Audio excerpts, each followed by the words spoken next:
Thank you. You're welcome. All right, good morning. So, 2 more classes. We have this class, which I said we'll go over the discussion I typically give in my marketing classes, over the engagement lessons sport organizations can learn from Disney. I wanted to start with a clip of the Golden Horseshoe Review where we watch Wally Bogue's 2 portions of that review.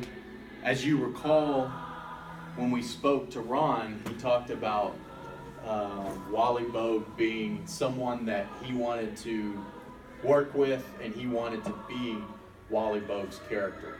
And so we'll watch a clip of this. It's about 8 or 9 minutes. So you can see what kind of an actor Wally Bogue was. And the Golden Horseshoe Review was a form of a vaudeville act at Disneyland. And it was the longest running, or had the most shows in history. And it was held at Disneyland in California. Additionally, I wanted to make the announcement that if you're interested in, especially what we're talking about today, and we'll get into a little bit next week as well, Tonight is the night.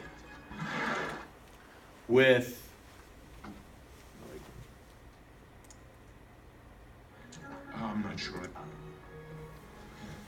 If you're interested in what we're talking about today and into next week, I am developing a class about fan and consumer engagement, where it's going to be offered as an SLM, or it's actually going to be offered as an SLC course. So it's particularly for the sport and leisure management students and the sport commerce grad students.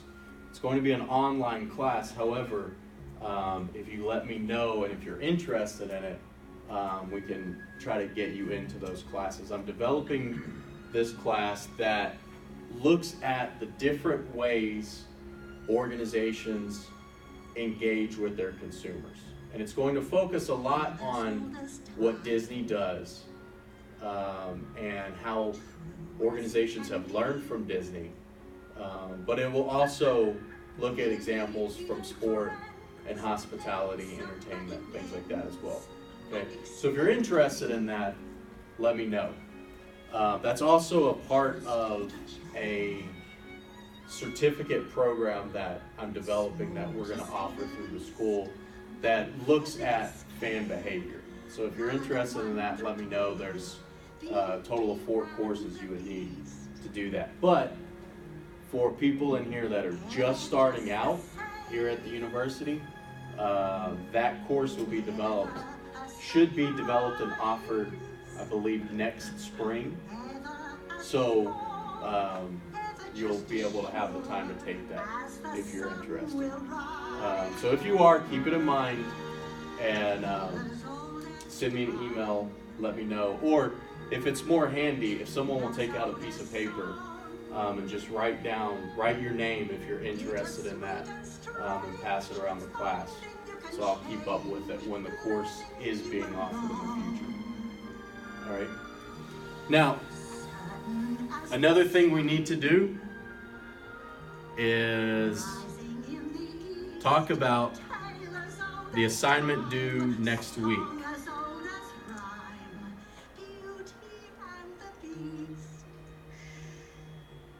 So let me pull up. Here is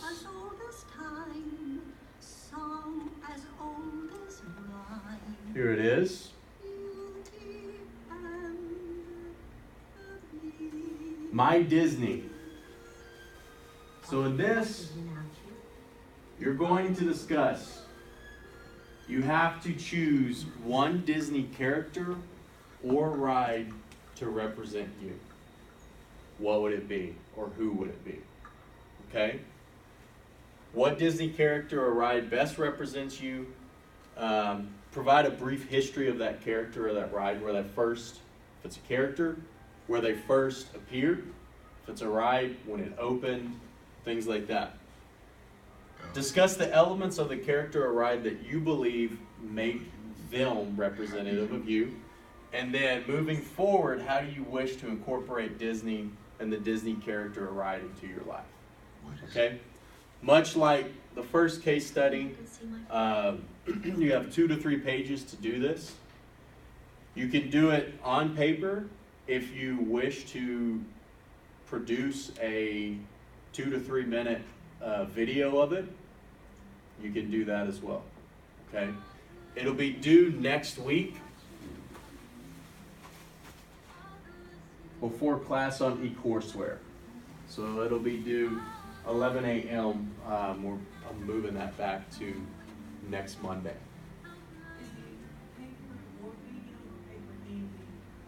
Either or. Yeah, you do a paper or a video. If you want to do both, feel free. Any questions? Okay. So we have reference. I wanted to show, this was part of Walt Disney's Wonderful World of Color. It was seen or shown in 1962, and this was the augmented 10,000th show of the Golden Horseshoe Revue. And so, as I said, this is kind of a vaudeville show. The reason it was augmented, they brought in people like Annette Funicello to do a singing number or singing numbers in the show. But this is the clip of where Wally Bogue comes on stage, and then his Pecos Bill routine.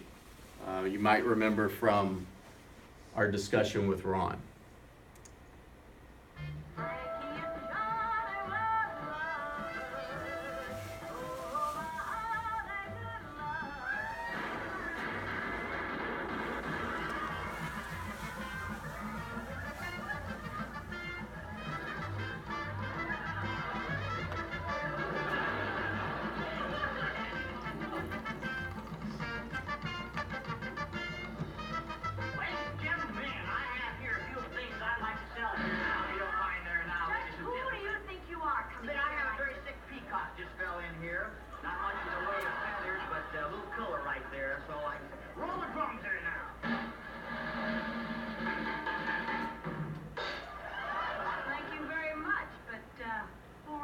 I'm Bill Bailey. I've come home. Oh, no, you're not. No, I'm Wally Bogue, that loud, long, lean, loquacious, sometimes laconic lunatic who loves to deal, delve, and dabble in delirious dialogue and dynamic dissertations. Or in other words, I'm a traveling salesman.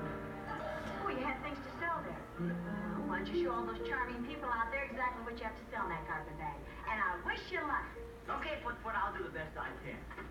You're staring at me. All together now. I, John Arnold Stagecoach from Chicago. Gotta catch a steamboat to St. Louis. I have a lot of things I want to sell you. So let's proceed with what we have to do. That rhyme with St. Louis. What have you there? Well, I'll just take a look in my purse here and see what it is. Here we have the gambler's friend. This always makes a sale. And you make your fortune with these. They never fail. Look at here, Niagara Falls. On the Canadian side. Niagara Falls frozen. Let's see what it is. The little shooting iron was 7 knots. 7! Nobody sleeps while I'm on. What have you there? This will never sell.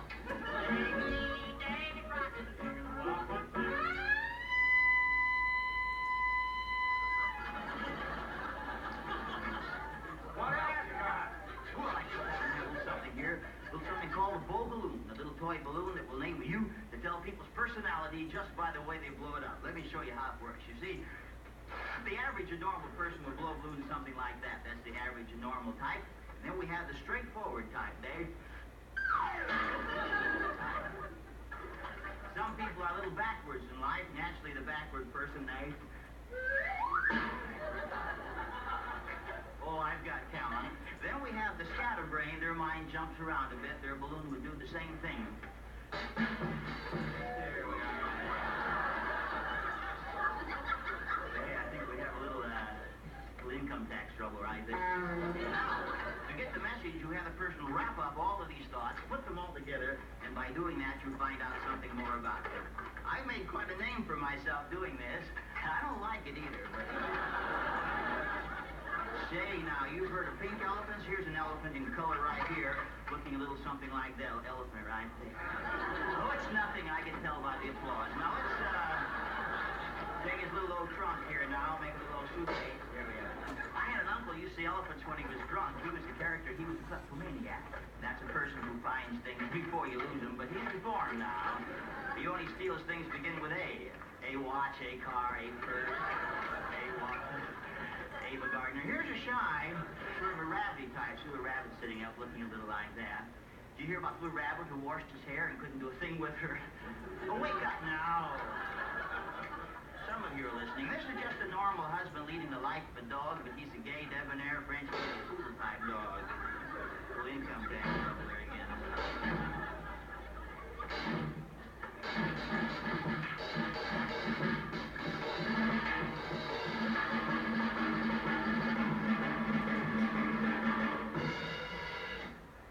Big deal. Nothing. I had a little French poodle. I had to sell my dog. He ran in front of a streetcar to cut off his tail. I sold him wholesale. I couldn't retail him.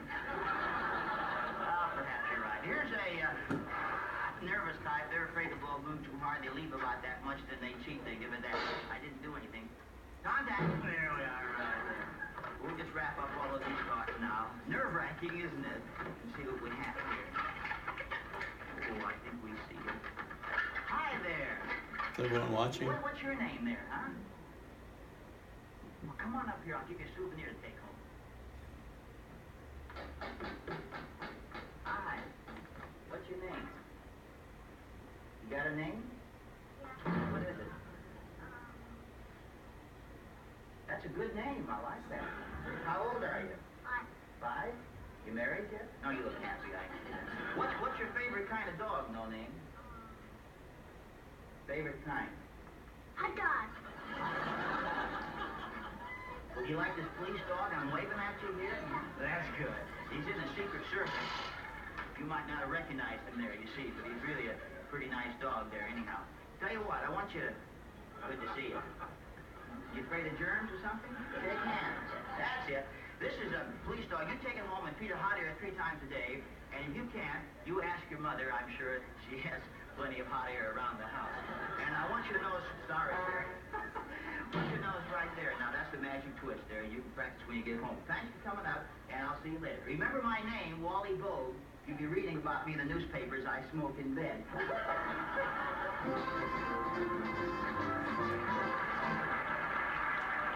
Here's an empty type. Here's a show off now. Don't worry about a thing. Don't worry about a thing. You can worry a little now. I lose more balloons that way. Hey, Marv, you know the song entitled When They Operated on Father, They Opened Mother's Mail? Chug, chug, chug. It was my father they operated on when they opened Mother's mail. You folks don't care. Father cared. You see, the nurse, she... I better not. Tell you what, chaps, I'll sing a song, and you chaps string along, because it's pretty. It's pretty bad. It goes something like this. When they operated on Father,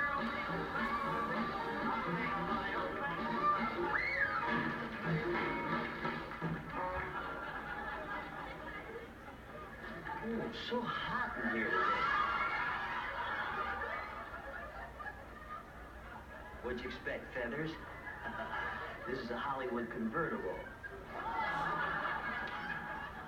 And he looks so young. I heard you, madam. All together now. I just got off stagecoach from Chicago. Still get steamboat to St. Louis. Hope you like the things I had to tell you because I just finished.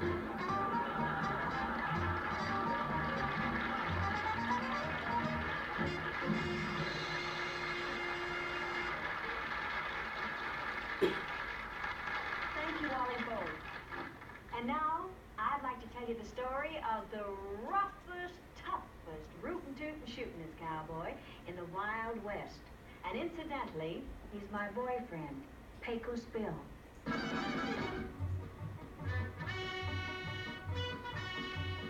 Pecos Bill was quite a cowboy down in Texas.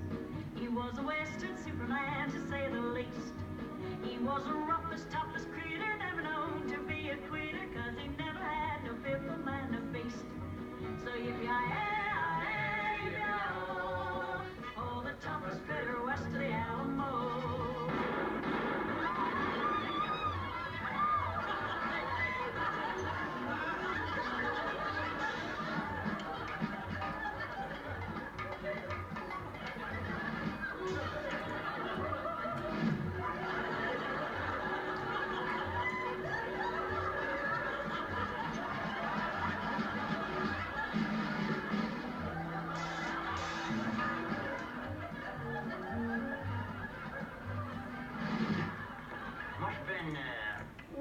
Must have been 10 years ago when they operated on Father. That's the fastest draw in the West. You want to see my fast draw? Yeah! See it again?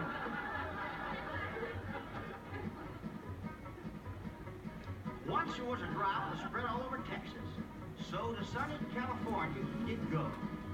And though the gang is kind of corny, he brought rain from California. That's away we got the Gulf of Mexico. Ah-ha, for the toughest critter west of the Alamo. Once a band of rustlers stole a herd of cattle, but they didn't know the herd they stole was Bill's. But when he caught them crooked villains, why, he knocked out all their corn. And that is why there's gold in them about hills.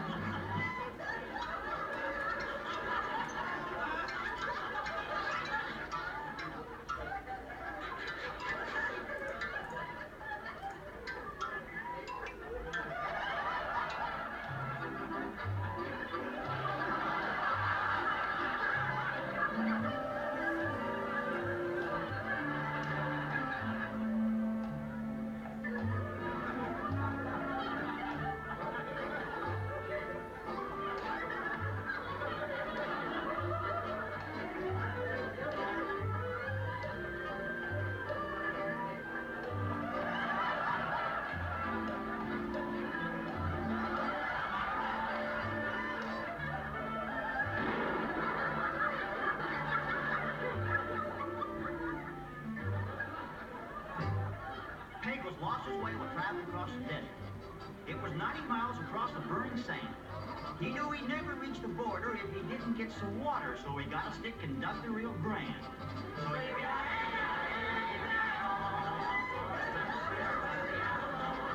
While a tribe of painted Indians did a war dance, Pecos started shooting up their little game. He gave his redskins such a shake-up while they jumped out of the makeup. That's the way the painted desert got its name. So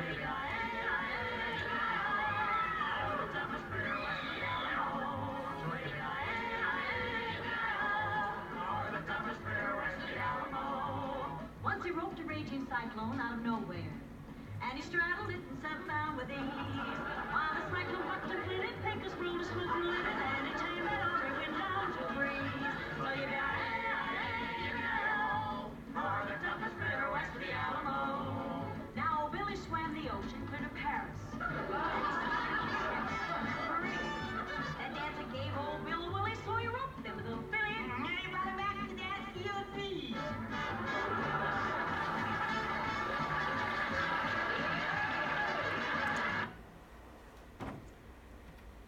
And then it ends with a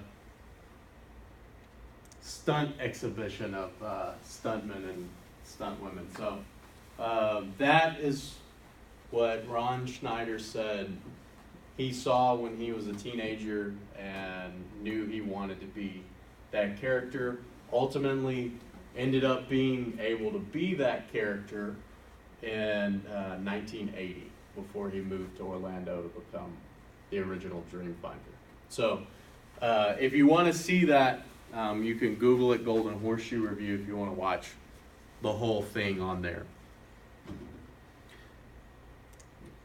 We'll go ahead, and here is What I usually talk about, or the presentation I give in my marketing classes, in looking at what sport organizations can learn from Disney. And so when you think of Disney, what do you typically think of? When I say Disney or the Walt Disney Corporation, what do you think of? Movies?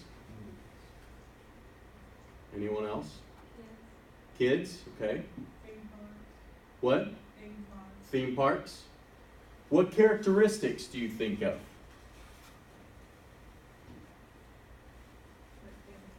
Family friendly, all right. Magical. All right, that magical.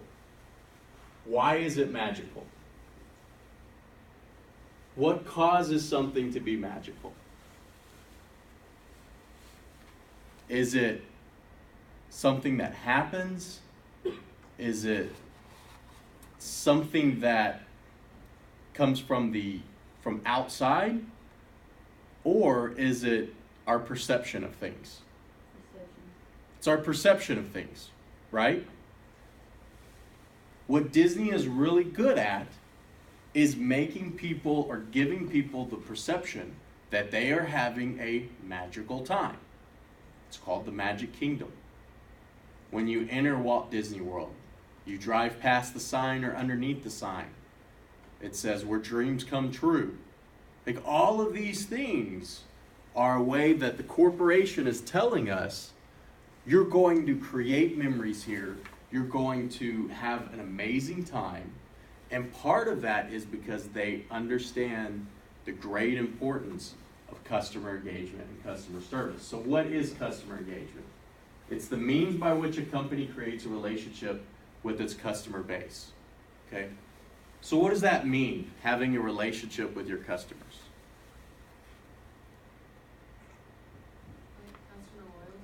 Customer loyalty. Okay, if I am a sport promoter and I want people to come to one game, then I can decrease tickets, I can offer promotional giveaways, I can do things to try and increase and probably be able to, on some level, increase the attendance at one game. However, does that mean those people are going to come back in the future? Not necessarily. Because if you're not a baseball fan, but you go to a baseball game because instead of spending $15, you spent $5 to go to a game, and you got really good seats, if you have to pay $15 to come to the next game you want to go to, there's a higher likelihood that you're not going to spend 3 times as much as you did the first time. Okay? Creating a relationship with your customers means they're wanting to come back. All right? And so it's understanding what customers want. It's doing the research, the trend analysis to understand what customers want, but also understanding the importance of the experience while a customer's there. What are some companies that you consider to be very good at this? Apple, okay. Who? Amazon? Starbucks? No one said Chick-fil-A. There's a difference going to a Chick-fil-A than going to another fast food or drive-in restaurant, isn't there? What's the difference? The customer service, right? You're greeted with a smile when they take your order. It's my pleasure to serve you. What can I get you today? There's always a thank you. You don't necessarily get that other places, right? Neiman Marcus, they're a very high-end retail store. They understand the importance of customer service. That's one reason why they are so highly sought after by consumers. Okay, has anyone ever heard of Harrods? Okay, it's a company based, or it's a department store based in London. And their claim is they could get you whatever you want in the world. So if somebody goes and they say, I want an elephant, well, they'll tell you, we're going to attempt to get you an elephant. They're probably not going to be able to do that. However, it's their way of saying the customer is of the highest importance. Okay, so there are several companies that do this. Disney is a very, very good company in understanding the importance of customer service. The Disney Institute, which we've talked about in this class, was created originally as a way to train their employees, to train cast members on how to act the Disney way, how to treat people the Disney way to keep them coming back. Well, Disney soon learned other companies wanted to know this information, so they turned the Disney Institute into a consulting organization where people can consult with organizations. Organizations can also send people into the Disney Institute to learn about things like customer service, satisfaction, employee satisfaction, or employee relations. And sport teams have even started to use the Disney Institute. When the former athletic director, Steve Patterson, was at the University of Texas, he consulted with the Disney Institute on trying to enhance the game day experience at Texas football and basketball games. He had done that at Arizona State University with a great amount of success, so he brought it with him in a short tenure at the University of Texas. That was one of the things he did well at the University of Texas. He made other decisions which ultimately led him to being dismissed. It was not this. Graceland, when they renovated some of their property, they consulted with people from Disney on things like customer flow, traffic flow, appearance, things like that. So there's 5 things that we'll cover today. How does Disney engage consumers? First, innovation, customer service, technology, consistency, and then finally promotion, promotion, promotion. And so the first we'll start with is innovation. And here's a quote from Walt Disney. He's been credited with several, or many. You could dream, create, design, and build the most wonderful place in the world, but it requires people to make the dream a reality. So that means it requires the people being there, consuming the product, and it requires the cast members or the employees making sure they're having a good time. They're having a memorable time that they're going to take with them and they're going to tell others about. And they're going to want to come back and consume time and time again. So Disney really has never stopped innovating. And some of the things we talked about, like with imagination, the way that they changed animation, the way they changed cartoons and their storytelling, and creating Snow White, the first animated feature-length film. People said the company and Walt Disney was going to, or were going to see huge losses on those projects. However, they kept going, they kept innovating. And you look at the way cartoons and animated shorts and features are made now, Disney has had a hand in a lot of that. We've also talked about the parks that they've created.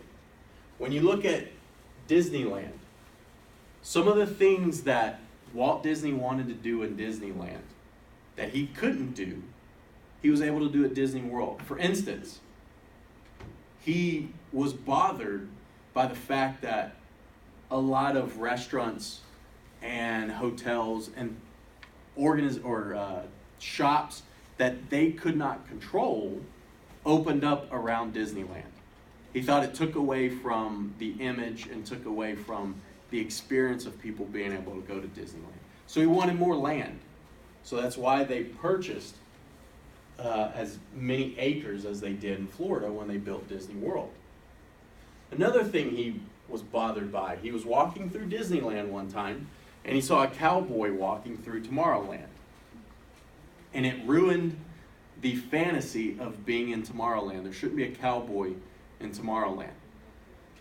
So he wanted a way for cast members to be able to get from one portion of the park to another without being seen. So when they opened Magic Kingdom, or were constructing Magic Kingdom, they built the utilidors.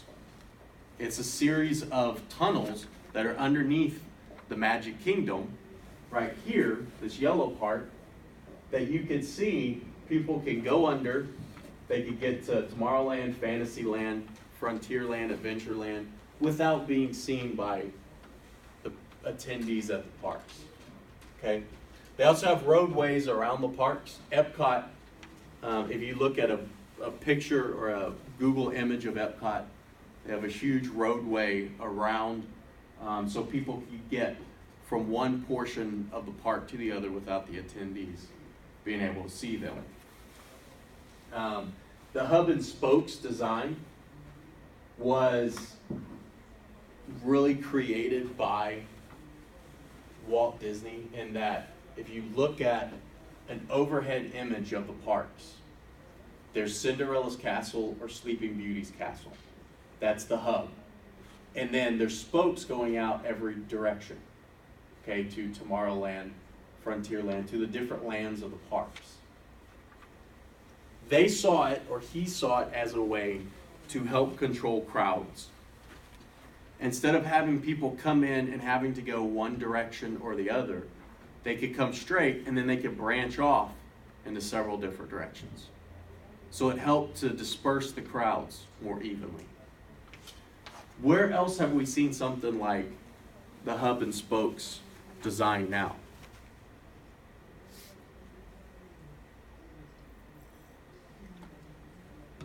Schools have started to use it. Yeah, so like this like center area, and then it like goes like this. Like Yeah, branches out from there. I want to definitely say that the airport, our airport does that, right?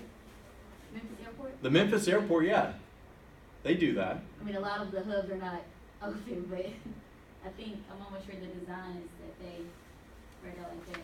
Yeah, I mean, when you look at, if you look at a picture of the Memphis Airport, or if it were here, you would see here's the main terminal back, and then here's gates A, B, and C. So there would be, everyone's coming here, and then they're able to disperse one direction. But then even in Terminal B, you have a long walkway, and then you're going off one direction or the other. So it is helping with crowd control. Yeah, malls do it too. Malls have done it. Schools have done it. Retirement centers or assisted living centers. Jails have done it. So this design has shown up time and time again. Okay. Another thing about the utilidors that's interesting is they're located underneath the Magic Kingdom. However, they're not underground, what we would think of. They're actually on the first level of the ground. The water table was too low to be able to dig too far into the ground to create the utilidors. So they created the utilidors, and then they built the land up around it. Okay, so when you walk into the Magic Kingdom, now you are really on what you would think of as the second floor of a building. Okay, with the utilidors being on the first floor. In order to create the parks, they actually created two cities in the state of Florida. They met with the state legislature in talking about wanting to build Walt Disney World, and they did not want to have to get permission whenever they built something from the city of Orlando, the county of Orange County, and the county of Osceola. So the legislature actually allowed them to create two distinct cities within the Reedy Creek Improvement District, called Bay Lake and Lake Buena Vista. What you know as downtown Disney Springs now used to be called Lake Buena Vista. That used to be the name of it. That's where you would go and go to the marketplace and everything. They also innovated ticketing. How many people know what this is? A magic band. How many people have a magic band or used one when you went to the parks? So the magic band is a band that you wear, that it's your ticket, it's your reservations, now it's your hotel key. They have your credit card information on there, which you could choose to have or not. Could be dangerous if you're not knowing what you're spending. It's also a way to track people through the park. So for the organization to be able to track people that maybe are causing issues, but also if a kid gets lost and they have a magic band on, they're able to track that to help locate them sooner. Okay, so in order to cut down on the physical tickets, and you can still get a physical ticket, they created the magic bands and things like Fast Pass and Fast Pass Plus. How many people know what Fast Pass and Fast Pass Plus is? What is Fast Pass Plus? Oh, I don't know about the plus. I just think that Fast Pass is like get you on rides faster. Yeah, Fast Pass Plus was an iteration of that to where now you book it before you go. So a way to cut down on lines, because there's no better way to hurt excitement or take a person's enjoyment level down than making them stand in line, right? How many people in here love standing in lines? It's your favorite thing to do in the world. All right, nobody raised their hand. That means you're probably with 99.9% of the population. So, what Disney did is they, instead of having to wait 2.5, 3 hours to ride a ride, you could actually go to that ride beforehand and you could get a card. That was called your Fast Pass. And it gave you an hour of when to come back, maybe 11:30 to 12:30. You would come back anytime during that hour, and you would go into a different line. So you're waiting for 10 or 15 minutes, usually, rather than 2.5 or 3 hours. Okay? Fast Pass Plus was an iteration that now allows people to book their Fast Passes before their vacation. So if you were staying on property, you could book 60 days in advance. If you weren't, you could book 30 days in advance. Those have been increased recently, where you can book farther out from your vacation. But another reason for doing that, for allowing people to book their Fast Passes before vacation, why do you think that is? To amp up the excitement. You want to keep them involved as much as you can. Yeah, it just makes you more excited to go, right? You could get the ticker, 60 days till I go, 45 days till I go. The last time I went to Disney, I was going on a short trip. I was there for a conference. I was going to be there for a day. I was planning to go to Magic Kingdom. I bought my ticket probably 45 days out. I had on day 30, or within 30 days, that's when I could book my Fast Passes. I had it in my phone. I was checking daily just to make sure on day 31, hey, maybe there was a mistake and maybe I could book early. It just adds to that excitement. And then as it gets closer, you're thinking, okay, I've booked because you can book 3 Fast Passes before you go. I've booked my 3, but hey, do you think maybe Peter Pan's open now? Let me just check real quick. And so it sends people back to the website. It gets that excitement going and just builds people's interest before they go. They innovated the way people travel. Resort transportation, the monorail system, and the people mover system. How many people have been on the monorail?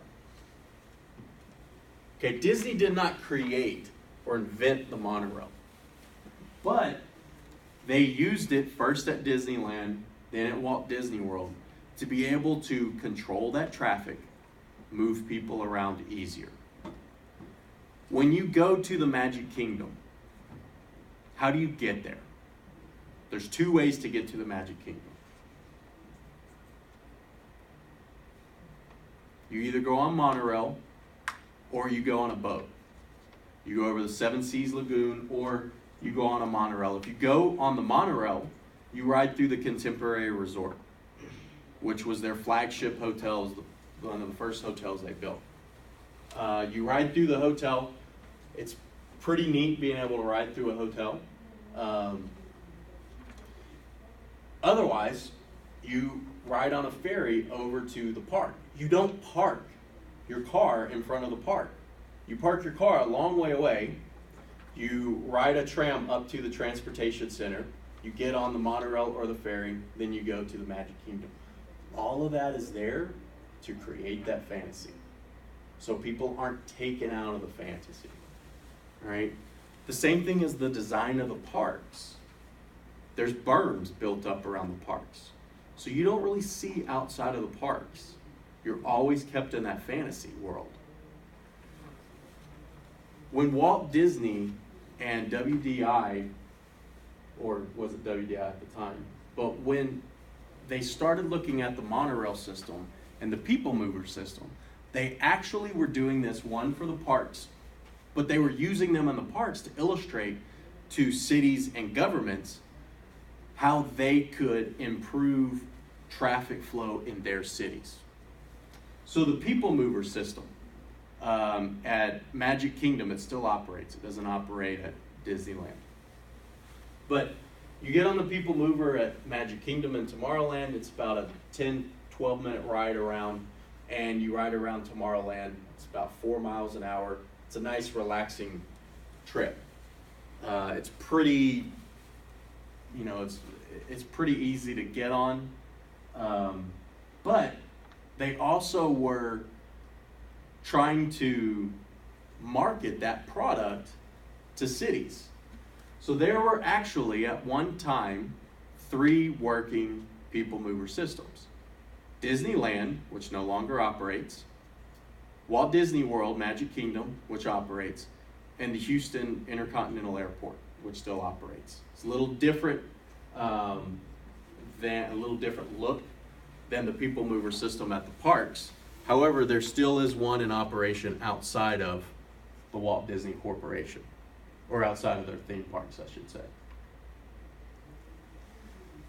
The next way is customer service. And they understood the customer is the key. Has anyone ever heard of a man named Randy Pausch? Or the book, The Last Lecture? So The Last Lecture is about a lecture series, or it's about Randy Pausch, but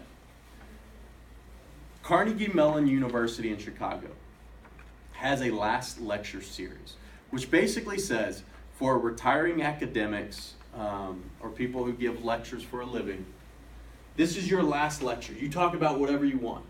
Whatever topic you want to talk about, that's what you're going to talk about. It's your last lecture before you retire.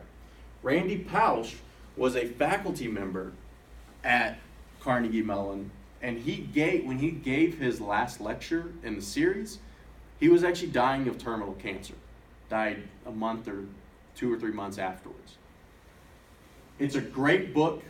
Be careful. It is a tearjerker if you'll read it. It's a quick read.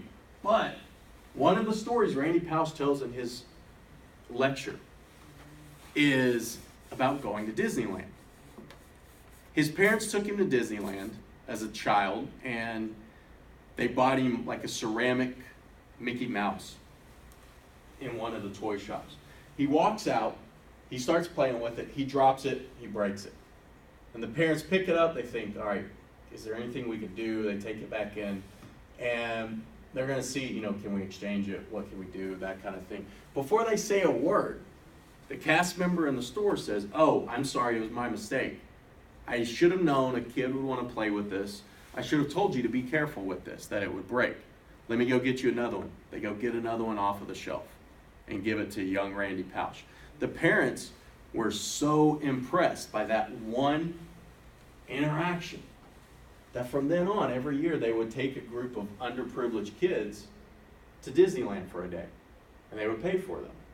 Randy Pausch was so impressed by that and by his time at Disneyland with his parents that when he received tenure at Carnegie Mellon University, he said, it was basically receiving the best job you could ever have for the rest of your life. As a reward, he paid for a trip for his whole research team to go to Walt Disney World. So from that interaction, that customer interaction, it caused people to take underprivileged kids to Disneyland on an annual basis, and for a tenured professor to take his research team to Walt Disney World. That one interaction. That's pretty strong. That's pretty cool. Next is my experience, and this is what we'll close out on today. 2.5 years ago, we had a conference in Orlando, and I took my family to go to Disney World. And Harrison was 20 months at the time, my son, and he hadn't been. And so I thought, okay, we're going to go for 2 days, and he's definitely got to go to Magic Kingdom. He's got to see that. And then I wanted him to see Hollywood Studios because that was where Star Wars was, and that's where Indiana Jones was, 2 of my favorite franchises.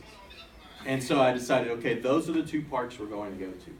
So I kept waiting to buy my tickets, hoping that the conference I was attending would have discounted tickets. Well, by the time they came out with their ticket packages and I bought my tickets, all the fast passes we wanted were gone. I thought, oh, great. We're going to stand in line with a 20-month-old. And if you're in line for 2.5 hours and you think it would be bad to stand in line, well, imagine being a 20-month-old and probably being a little bored. We were taking food and drinks and all that, but you can only have so much food and drinks to keep a 20-month-old entertained, right? So I start looking into options on how can I not stand in line as much. So the first thing, my mom was going with us, and she told me about a ticket that you could buy that basically got you into the park 2 hours early or something. I can't remember, it was $75 or something for each person. And it would get you into the park for a breakfast. You could get in 2 hours before it opened. You could have breakfast. Excuse me, I didn't care about the breakfast at all. I just wanted to get into the park and ride as many rides as we could, because also with the 20-month-old, I wasn't sure how long we were going to be there that day. We ended up staying the whole day. We sat through 3 presentations of the Hall of Presidents for his nap time, and then we didn't leave until like 10:45 that night when he passed out. I have pictures of him asleep walking out of the Magic Kingdom, or in front of Magic Kingdom. But, so I get on to buy these tickets. Well, they're sold out. So I'm calling people and they're telling me, well, keep checking. Sometimes more tickets open up. One person I talked to actually said, if you're staying on property, then you can have magic hours, which is basically the park opens an hour before the general public comes in. I think, all right, well, we already have a hotel off property, but Disney World has a campground. Oh, this is great. I'm going to get tickets on the campground. So I get tickets, or I book a site on the campground, and then I call back the next day to make sure the campground's booked, and I find out the night I booked the campsite for, the next day, which is when I could have used magic hours, the magic hours were for Epcot. They weren't for Magic Kingdom, so it wasn't going to do me any good. I said, okay, then I need to cancel this. I was ready to just give up and wait in line. Well, then I was told by the person on the phone, our system's going through a magical upgrade, which basically means they're updating the system, right? But again, that Disney touch, call it magical upgrade. To think, oh, it's going to be so much better than it already is. So they said, it's going through a magical upgrade. We can't do it now. Call back in an hour. It should be over. We'll be able to cancel your room. Call back in an hour. Still wasn't finished. Probably called back 5 or 6 times. They did at one point stop calling it a magical upgrade. Just said there's something wrong with our system. There was another thing at play. When you book a room at Disney World, you have to cancel it